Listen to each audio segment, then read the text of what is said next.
Cieszyn, środa 6 maja 1789 roku, godzina 6 rano.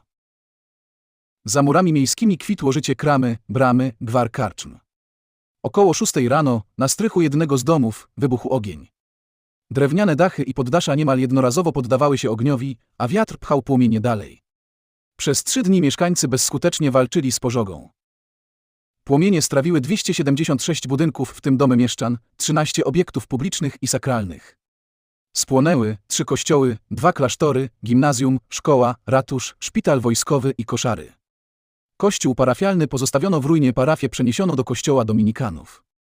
Zmieniono układ architektoniczny rynku. Rekonstrukcja trwała 11 lat. Pożar upamiętniono w lokalnej poezji i na łacińskich inskrypcjach. Cieszyn z popiołów podniósł się na nowo i lśni swoim blaskiem aż do dzisiaj.